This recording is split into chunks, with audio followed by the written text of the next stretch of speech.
Então, ó, eu vou ler para abrir o nosso espaço aqui, tá bom? Vou abrir o nosso espaço chamado Sacrifício Mais Agradável a Deus, tá? Capítulo 10, Evangelho segundo o Espiritismo, item 7.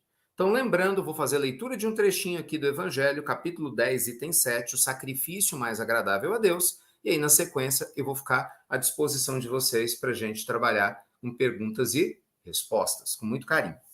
Então, vamos lá.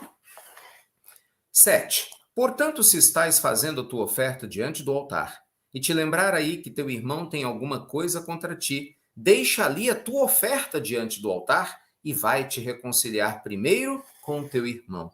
Depois virá fazer a tua oferta. Comentários. Quando Jesus disse, vai te reconciliar primeiro com teu irmão e depois virás fazer a tua oferta, Jesus ensinou que o sacrifício mais agradável a Deus é o dos próprios ressentimentos, que antes de pedir perdão ao Senhor, é preciso que se perdoe aos outros, e que se algum mal se tiver feito contra um irmão, é necessário tê-lo reparado. Somente assim a oferenda vai ser agradável, porque é proveniente de um coração puro de qualquer mau pensamento. Ele materializa esse preceito, porque os judeus ofereciam sacrifícios materiais, e era necessário conformar as suas palavras aos costumes do povo. O cristão não oferece prendas materiais, pois que espiritualizou o sacrifício, mas o preceito não tem menos força para ele. Oferecendo sua alma a Deus, deve apresentá-la purificada. Ao entrar no templo do Senhor, deve deixar lá todo sentimento de ódio, de animosidade, todo mau pensamento contra seu irmão. Só então sua prece será levada pelos anjos aos pés do Eterno. Eis o que ensina Jesus por essas palavras. Deixai ali tua oferta diante do altar e vai te reconciliar primeiro com teu irmão, se queres ser agradável a Deus.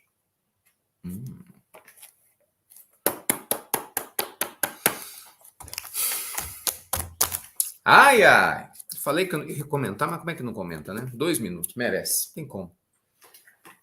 Gente, o que Jesus está falando para nós, né? Nesse trecho, e Kardec nos auxilia ainda mais a entender. Qual o principal sacrifício que agrada a Deus? É o sacrifício do nosso egoísmo, não é isso?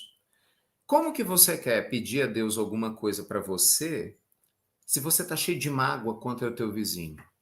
Você quer que Deus te perdoe pelo erro com seu filho, pela traição, né, pelo caminho errado, sei lá, por qualquer coisa que você julgue que precisa de perdão divino.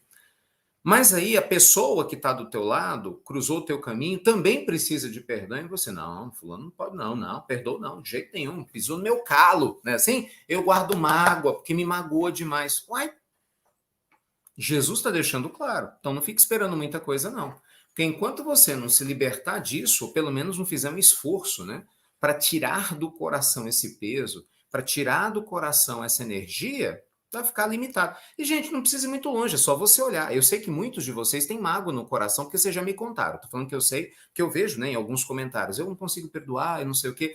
Me fale qualquer um de vocês que está dizendo que não conseguiu perdoar, que é feliz. Desculpa, tá? Mas com todo respeito, com todo carinho, eu quero o seu bem. Me fale qualquer um de vocês que não conseguiu perdoar e que é feliz.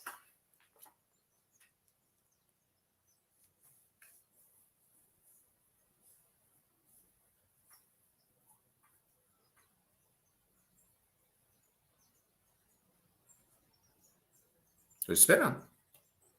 Entendeu? Não tem. Pô, Ricardo, mas fulano fez, Beltrano fez. Não, ninguém está questionando a justiça. Triste a gente fica, mas guardar mágoa é outra coisa. Não confunda. Tristeza que vai se dissipando com o tempo e guardar a mágoa. Você percebe que são coisas diferentes? E às vezes a gente confunde, né?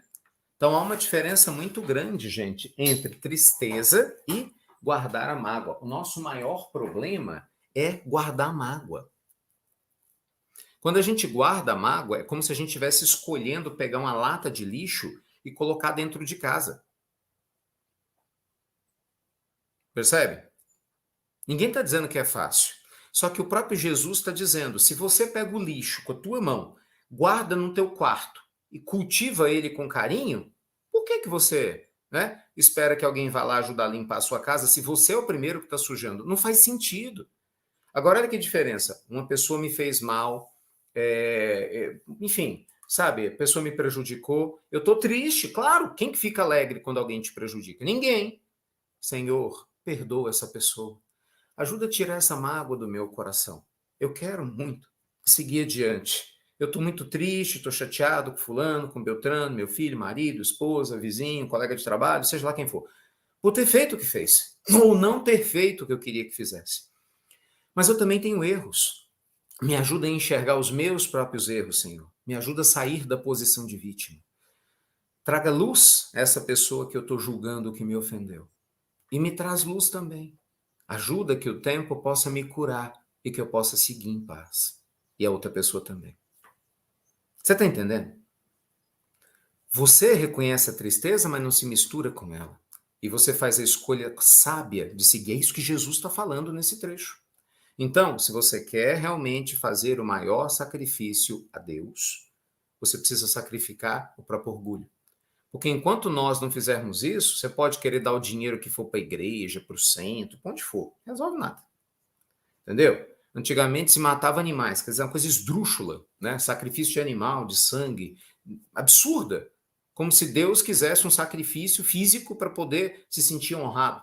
Sabe? Completamente sem nexo, sem sentido. As pessoas humanizam a Deus ao invés de divinizar o homem, que é exatamente o que a gente precisa fazer aqui na nossa terra. Então, assim, profundo, meus amigos, nós temos que melhorar muito.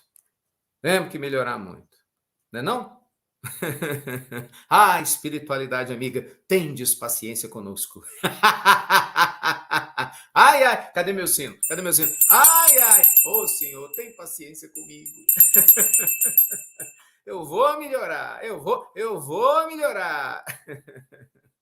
Ah, mas tem paciência comigo, Senhor. Eu vou melhorar, vou chegar lá. Mas tenha paciência comigo. Ah, vou te contar, viu?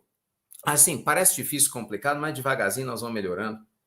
O mundo maior sabe disso. Deus não desiste de nós, então se Deus quer Deus não desiste de você, você também não vai desistir, né? Não faz sentido absolutamente nenhum. Né? Gente, então, dito isso tudo, estou abrindo aqui o espaço para a gente poder conversar sobre o assunto que vocês quiserem, tá bom? Não sei se eu vou ter a condição de responder, mas se tiver, farei. Se não tiver, refletirei juntinho com você para a gente poder continuar aprendendo em conjunto, tá bom? Então inscrevam as perguntas, eu vou procurar ler do Insta, do YouTube. Enquanto você inscreve, lembra de dar o like no vídeo, para você poder ajudar a gente a divulgar essa espiritualidade em seu lar para mais pessoas. Eu imagino que muitas pessoas possam se beneficiar, né, desse rápido estudo do perdão, das músicas, da oração. Talvez muita gente que você conheça vá se sentir mais confortada no dia de hoje com algumas das respostas que vocês, né, vão proporcionar para nós aqui. Enfim, se você puder, like no vídeo, segue a gente aqui, YouTube, Instagram, e compartilha com essa humanidade toda nossa espiritualidade em seu lar. Vamos lá!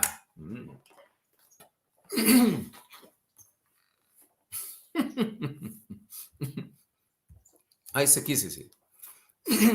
Ricardo, dizem que acordar às 3 horas da manhã é porque os obsessores estão nos perseguindo. É verídico? É, o obsessor da água. Eu acordo 3 horas da manhã para fazer xixi. Realmente, meu obsessor está me perseguindo. Gente, pelo amor de Deus, gente, século XXI. Vamos lá. O que acontece? Eventualmente, uma pessoa pode se sentir perseguida no mundo espiritual? Pode, claro.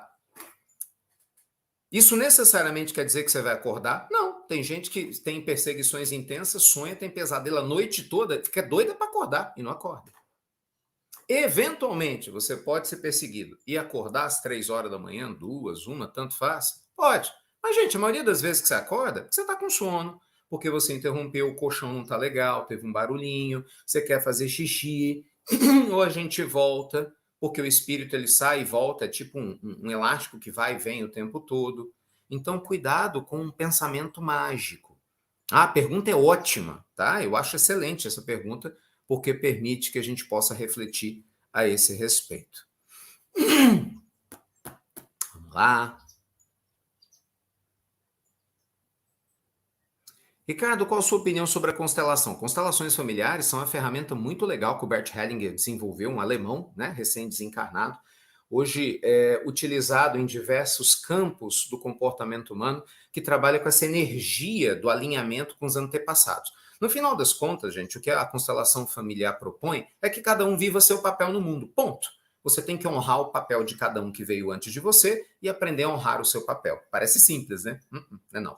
Boa parte dos conflitos de relacionamento vem porque a gente não sabe o nosso papel no mundo e não cria relacionamentos saudáveis. Eu expliquei isso, né, na nossa última maratona. Eu estudei muito com vocês, maratona de relações humanas, foi a última, né? Antes dessa daqui, nós tivemos uma maratona linda de relações humanas falando sobre isso.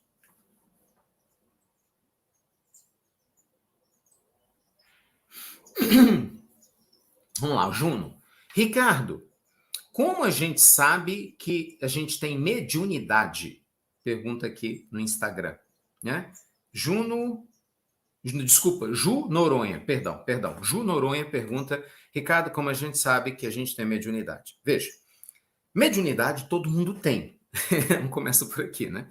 Todo mundo sente de alguma forma a presença dos espíritos, só que alguns têm consciência e outros não. Esse é o ponto. Médium, de alguma forma, todo mundo é, tá? Agora, a mediunidade ostensiva, que é essa que você se refere, que é aquela que é mais constante, contínua, você vai observar sintomas que são inúmeros, que podem ocorrer. Tem sintomas que são muito claros, né? Típicos, você vê pessoas que não existem, você ouve muitos sons, você tem a percepção de pessoas do seu lado, quando você olha não tem ninguém. Às vezes você vai num ambiente, o médio esponja absorve energias profundas, num lugar você se sente muito bem, no outro lugar você se sente muito mal, sabe, fica nessa espécie de ciranda emocional, do ponto de vista energético. Muitas vezes você pode ter dores de cabeça, dores no corpo, aí você vai fazer exame e não aparece nada, absolutamente nada, nada. Então são muitos detalhes que você vai analisar. E tem questões práticas. Ai, que vontade de escrever. Né? Aí, de repente, um médio de psicometria, naturalmente ele começa a pegar em objetos e vem na mente dele imagens de pessoas que pegaram antes esses objetos. Então tem que analisar isso, né? Mas a mediunidade, gente, ela pode se manifestar de maneira mais ostensiva, bem assim, um pancadão de sinais para chamar a nossa atenção, ou começar essa manifestação de maneira gradativa, até o momento que realmente faça sentido para a gente prestar atenção nisso. Então tem que estar ligado nesse detalhe importantíssimo. Matheus aproveitou e emendou a pergunta aqui no YouTube. Ó, epilepsia está ligada diretamente à mediunidade? Às vezes sim, às vezes não. O que acontece? Normalmente, não é que a epilepsia está ligada à mediunidade. A epilepsia está ligada a obsessões, né, que ocorrem por um processo mediúnico. Mas não é a mediunidade que gera obsessão, vou deixar isso bem claro. Né? A obsessão nada mais é do que você estar totalmente influenciado ou parcialmente por uma energia que pode ser a sua própria, numa auto-obsessão, ou uma outra energia que vem de um outro ser, ou de vários seres no mundo espiritual. No caso da epilepsia, existe uma conexão direta do obsidiado, né, daquele que está aqui na Terra passando pela perseguição, e do perseguidor no cérebro. Então isso acaba afetando as cadeias nervosas. Tanto que muitos processos epiléticos não são curados com medicação, não são curados com nada que a medicina psiquiátrica oferece. E os psiquiatras espíritas, em especial, já mostraram isso com provas. Agora, tem melhoras substanciais depois de uma reunião mediúnica. Depois que a pessoa começa a estudar a parte espiritual, começa a melhorar. Porque nestes casos, que há a questão mediúnica envolvida, sim, pela obsessão, o médium se equilibra, serena, o obsessor se afasta, então a causa saindo, cessa o efeito. Agora, pode ser, sim, como acontece, que muitos outros casos epiléticos seja uma prova. O que é uma prova? O encarnado, ele reencarnou num corpo que tem o cérebro com tendências a ataques epiléticos. Por quê? Aí outra história. Vida passada, por algum motivo, se entendeu que nessa existência eu, Ricardo, vou ter essa prova. Então não tenho necessariamente um obsessor fomentando isso.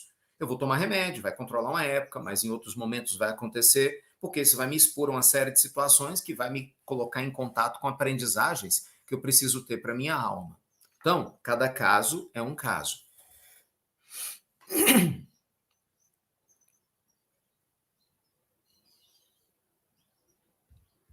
Vanessa, Ricardo, minha tia de 93 anos tem visto vários desencarnados e está com medo. Vanessinha, o que você pode fazer com a sua tia é orar com ela, né? É porque assim, gente, vamos lá. A morte, ela assusta na proporção do que a gente não está preparado para ela. A verdade é que a maioria das pessoas na Terra, muito embora saiba que vai morrer, não gosta de pensar nisso, não conversa sobre isso, não se prepara para isso, né? E aí a gente paga o preço pela negligência nossa. Mas à medida que você vai vivendo uma boa vida, e vamos combinar, você tem mais de 90 anos, né? Então você está mais perto de desencarnado que de ficar aqui na Terra. Qualquer um de nós, nessa atual conjuntura que o nosso planeta se encontra.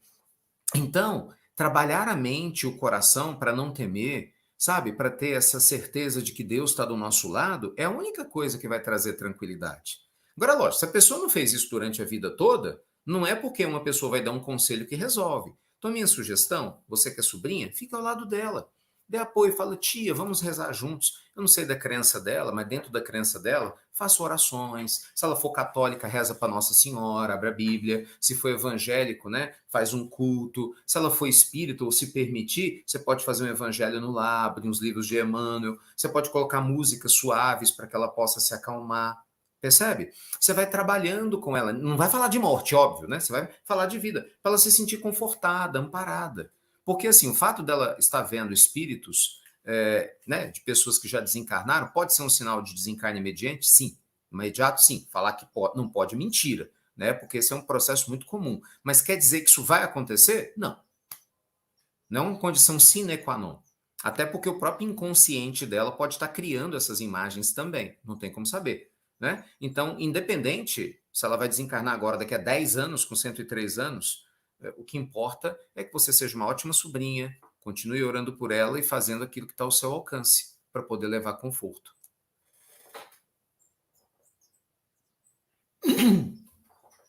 Pergunta da Andresa Nau. Ricardo, é possível falar com espíritos através de aparelhos como Spirit Box, como tem muitos canais do YouTube atualmente? Gente, com todo respeito, possível, mas atrás de vida isso.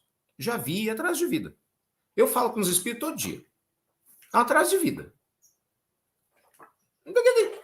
Você vai... Vamos lá, vamos entender o seguinte. Chico Xavier já dizia lá atrás, década de 80, que você vai, em algum momento, segundo Chico, né, a gente vai acabar esbarrando com a prova da reencarnação através de aparelhos televisivos antes de 2050. É uma previsão. Vai ser? Não vai? Por quê? Porque a transcomunicação instrumental, que o Konstantin Haudiv, né, desencarnado, um cientista luxemburguense, começou a desenvolver no século passado, que é o desmembramento natural do Spirit Box e de outros boxes que vão sendo criados, é uma tentativa de captar vozes do mundo espiritual. Mas isso é muito tosco. É uma coisa longa, você tem que deduzir no meio de um monte de chiado, que eu acredito que tem espíritos ali, muito provavelmente, porque é um processo muito embrionário. Mas você consegue sentir a presença dos espíritos muito mais fácil, através, por exemplo, do seu contato espiritual pela meditação, depois de um tempo. Quem psicografa numa casa espírita é muito mais fluido, né? Se você tem um processo psicofônico, é muito mais simples, você conversa diretamente ligado. Então, assim, é um processo rústico. Rústico. Para quem não entende nada de mediunidade, parece a oitava maravilha do mundo. Não, não tem nada de oitava maravilha do mundo. É um processo de desenvolvimento que um dia, aí sim, vai realmente ter clareza, quem sabe, né? A ponto da gente se comunicar com o mundo espiritual como nós estamos fazendo agora. A previsão do Chico é essa, entendeu? Que alguém, né, é nesse nível. Por exemplo, daqui a alguns anos, não sei quantos anos, né? Se vai acontecer assim, tomara. Vamos lá, eu quero falar com meu pai que desencarnou, então tem uma televisãozinha lá no mundo espiritual, eu vou dar um jeito aqui, nós vamos sintonizar. Meu amigo espiritual pode conversar comigo, fazer um broadcasting, uma live. Eu não duvido, porque no mundo de regeneração, o espaço entre a vida e a morte é muito menor do que o que acontece conosco, né? Porque o nosso nível de consciência é muito mais dilatado, ele é muito mais ampliado. Entendeu?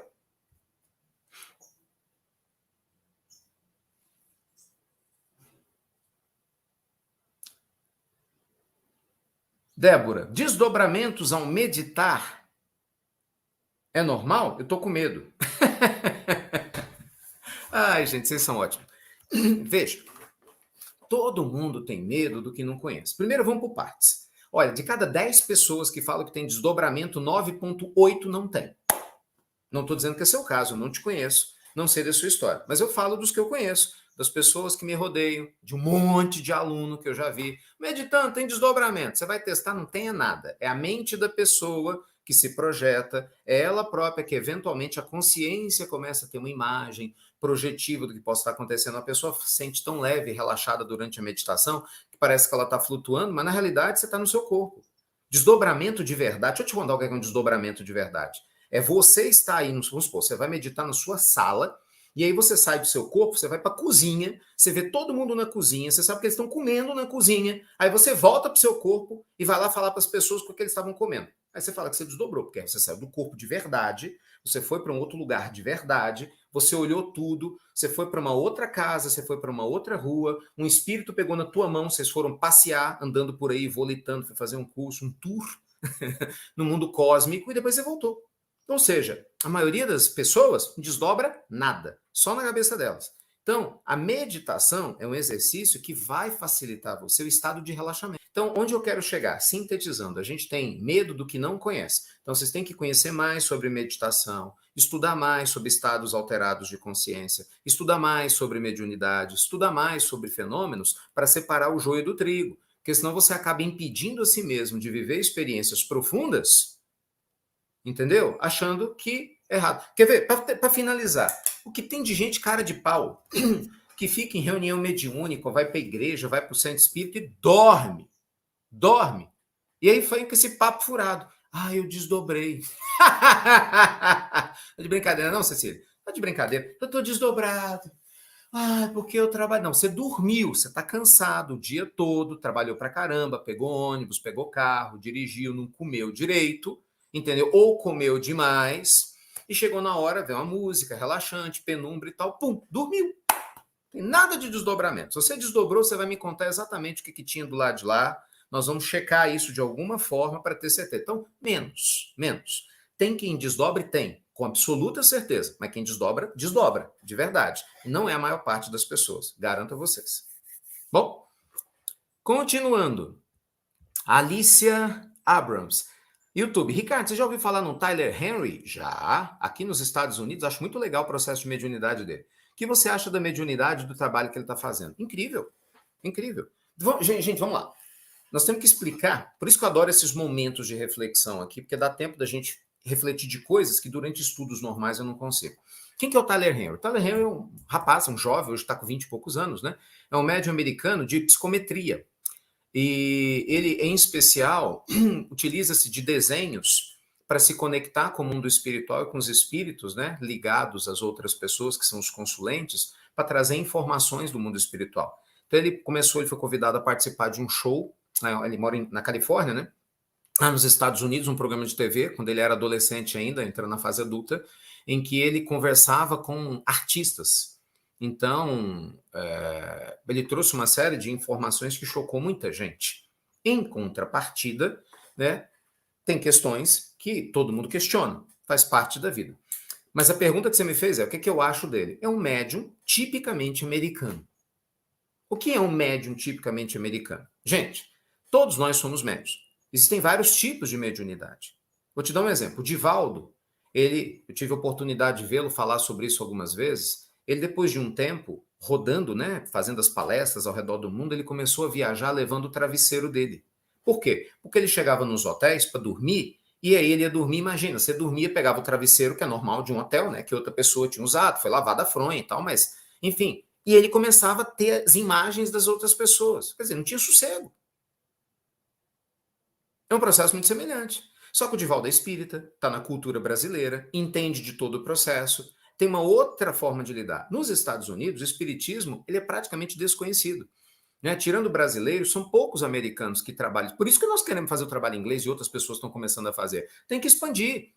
Então, muita gente ainda entende a mediunidade como um fenômeno, né? Como uma coisa sobrenatural. Né? Então, normalmente, nos Estados Unidos, na Europa, na Ásia, eles não juntam esse processo mediúnico com espiritualidade superior, com Jesus, que foi o que Kardec fez. Então, Tyler Henry, ele é um médium que tem mediunismo. Ele não é um médium espírita, por exemplo.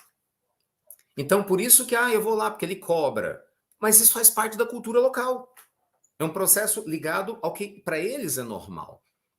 Agora, Se ele ou outros médios que tem nos Estados Unidos, como em qualquer outro lugar do mundo, vai se utilizar da sua habilidade mediúnica para enganar ou não, para fazer coisas certas ou não, aí depende da moralidade dele. Como eu dependo da minha, você depende da sua, o Divaldo da dele, o Chico dependia da dele, e qualquer médio no planeta Terra vai depender da sua própria conduta.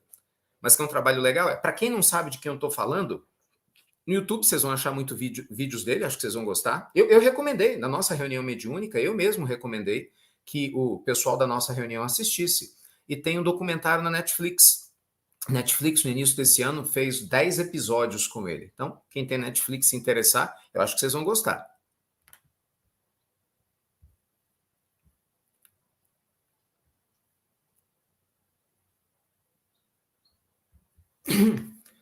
Patrícia Tó. Ricardo, meu filho autista tem 15 anos e desde os 7 ele tem interesse intenso, imenso à violência. Isso pode ser tendência trazida da vida anterior? Uai, você ainda pergunta? Junta as peças. Autista. Mais tendência forte à violência mesmo depois de passar a primeira infância. Igual a tendência de vidas passadas. Gente, ninguém está onde está por acaso. Não é porque, no caso dele, se ele é autista, todo autista tem tendência à violência. Eu tenho uma irmã que é autista, vocês sabem disso, eu já disse isso. Ela não tem tendência à violência. A tendência dela é o nervosismo, mas não a violência. Então, assim, cada um é cada um. Agora, o que tem que se fazer, que é o mais importante? Semear a luz. Porque, gente, olha que coisa curiosa. Quando a gente tem alguém na família com autismo, ainda mais se for um autismo mais grave, a gente pensa muito no aborrecimento que traz, porque é um aborrecimento. Temos que falar de maneira muito clara, não é fácil. Quem tem aqui parentes autistas? Não estou falando o autismo savante, que é mais leve, né? Mas um autismo, principalmente no nível 2 ou 3, que é mais sério, em que eles não aguentam barulho, gritam muito, fazem bagunça, às vezes se tornam agressivos. Quem tem? Quem tem sabe o que eu estou falando. Não é fácil para a família lidar. Não é fácil. Eu sei, porque eu vivo isso na minha família. Não é simples nem para o autista, nem para a família. Aí é que está a prova. É a oportunidade do amor divino. Por quê? Porque pelo amor que a gente tem, eu pela minha irmã, minha mãe pelo filho, né, meu irmão pela irmã, o que a gente faz? De tudo para poder acolher a Rayane, para poder acolher a minha irmã. Ela já tem 20 e poucos anos. E nunca foi fácil, nunca foi simples. Mas o amor é enorme. Entendeu? Então, você vê que coisa interessante. A minha irmã é autista, mas ela reza o evangelho. Eu, quando encontro com ela pede que eu aplique passe nela. Ela adora cantar Quanta Luz. Quando eu comecei a compor as minhas músicas que vocês gostam, a música do Passarinho, 20 anos atrás, ela compunha comigo. Eu ficava no quarto, ela ainda era uma criancinha, né? Então ela ficava comigo, eu ficava tocando e ela ficava na beirada da minha cama. Às vezes eu esquecia a letra das minhas músicas e ela me lembrava: não, não, Cacá, tá errado. Então, assim, a semeadura vai sendo feita. E independente do motivo que tenha feito a minha irmã reencarnar com a necessidade, né, do autismo, eu espero, né, que o trabalho esteja sendo bem feito na reformulação da alma dela e que também na nossa esteja sendo produzido amor, compaixão. Então é isso que a senhora precisa fazer, né, com o seu filhinho. Então, trazer amor, trabalhar o evangelho, sabe, mostrar a importância da paciência, usar os recursos que a medicina traz, né? O autismo não tem cura, né? Mas existem formas de lidar com o autismo. Então, buscar o psicólogo, né? Meios terapêuticos para que ele possa se envolver com outras crianças e possa acalmar, direcionar a sua energia. Você vai analisar nutricionalmente a questão da alimentação. Muita gente não sabe, mas a alimentação errada estimula muito o nervosismo e a agitação, principalmente em quem é autista por causa da questão genética. Então, tá vendo? Tudo isso, se acontece na família, porque o mundo espiritual espera que a gente se esforce para buscar informação, para aprender, para sair da zona de conforto. Né? E aí, no final das contas, todo mundo ganha, né? Porque, gente, nada acontece por acaso. Se alguém autista vem na sua família, você pode ter certeza que alguma bobagem você fez lá atrás para prejudicar essa pessoa e ela provavelmente fez alguma coisa também, tá todo mundo ligado. Todo mundo tá ligado. Gente, tá todo mundo ligado. Tirando um espírito ou outro muito generoso que recebe, né, aceita ser pai ou mãe de alguém que não tem vínculo, que não tem comprometimento, mas isso é muito raro na Terra. Por puro amor, mas mais de 90% dos parentes difíceis que a gente tem vínculo conosco. E nós, naturalmente, com eles.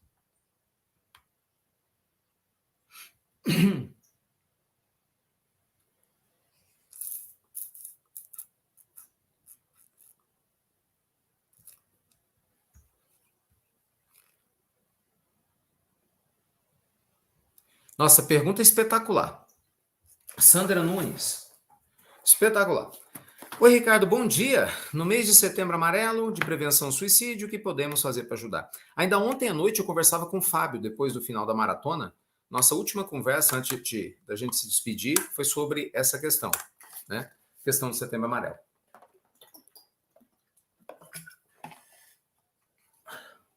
Rapidinho. Gente, o que acontece? O suicídio é um mal gravíssimo que a gente tem que combater urgentemente. Só que a gente não combate o suicídio batendo de frente com o suicídio. A gente combate o suicídio trazendo um antídoto que leva as almas a ter a tendência ao suicídio. O que leva qualquer um de nós a ter tendência a querer se matar? A perda total e completa da esperança na vida, em Deus, em si. Essa perda completa de confiança na vida e no futuro faz a pessoa ter uma tendência a querer se matar. Então, você pode ajudar de diversas maneiras. Pra vocês terem noção, as estatísticas mostram, né, que mais de 90% dos suicidas, pessoas que se mataram mesmo, elas tiveram depressão primeiro. Então, normalmente, o suicida verdadeiro, eu falo assim, potencial, ele manda pistas. Ele se isola, sabe? Ele começa a dizer que vai querer se matar, ele começa a falar que não está bem, porque ele quer ajuda. Inicialmente, ele procura ajuda. Então, é lógico que, em última instância, quem vai definir se a pessoa vai querer ficar aqui na Terra ou não é ela. Isso aí não tem jeito, né? Você pode dar a ajuda que for, o outro tem livre-arbítrio sobre si mesmo. Mas nós podemos fazer muito. Do ponto de vista espiritual, rezando, porque muitas vezes o suicídio ele é estimulado por obsessões e a prece com certeza faz uma diferença grande. Fazendo evangelho, mas de maneira prática, ouvindo a pessoa que está com problema. Porque muitas vezes a pessoa só precisa desabafar, né? Dando atenção para ela. Na medida do possível, indo com ela num terapeuta, né? Se é um parente seu, precisa de tratamento, às vezes de tomar remédio psiquiátrico, porque às vezes a pessoa está necessitando desse processo. Entende? Então é um trabalho assim como um todo. Como um todo. A gente tem que mostrar, gente, uns para os outros que tem alternativa. Que esse momento na vida hoje que está sendo difícil para a pessoa é só isso, é um momento. Sabe? Que ela vai passar se ela tiver apoio, com fé em Deus, mostrar que nada acontece por acaso. Então a gente não pode se omitir e a gente não pode deixar de falar claramente sobre suicídio. Porque durante muitos anos criou-se uma ideia que falar sobre suicídio aumentava o suicídio. Não, pelo contrário, piorou. Aumentou muito o número de suicídio não falar sobre o suicídio.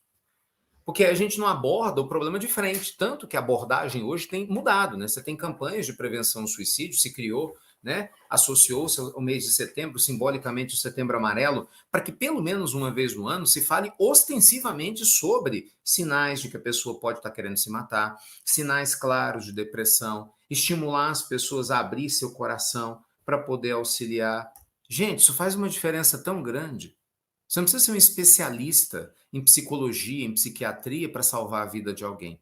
Muitas vezes o simples ato de compaixão, de se importar, de ouvir o outro, de tocar, né, dar um abraço, de estar presente, pode ser o suficiente para evitar o pior e para ajudar a pessoa a despertar. Tá bom? E em casos mais graves, não tem jeito, né? Tem que buscar uma clínica, um tratamento mais adequado para que, né, um conjunto de fatores seja feito.